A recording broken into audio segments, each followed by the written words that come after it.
2 days before he died, he lost a $2 million donation because he had publicly pledged to bring me to the next Turning Point conference in December.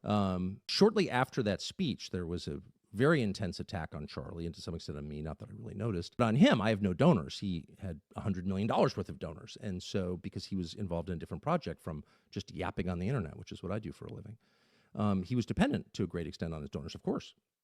It's a nonprofit.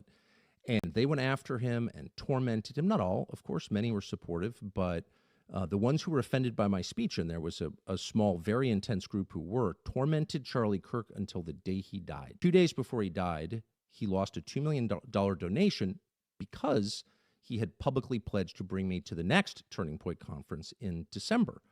And he told me over the past couple of months that he was losing a lot of donations over that pledge. They put out a flyer basically saying that I was going to be at this event giving a speech.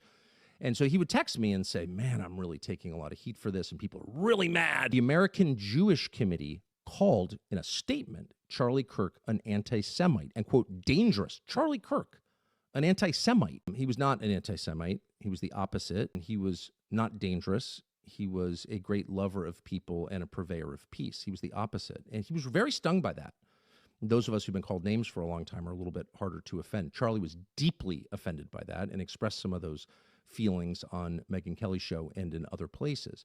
But that did not let up. The reason I'm telling this story is because he called me and then came to see me at my house about this topic.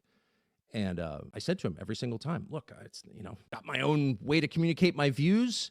This is actually not the most important issue to me. There are lots of things I can talk about. I don't need to come to Turning Point. I can take a year off, no problem. I hated seeing how much he was suffering, the hassle he was getting from people.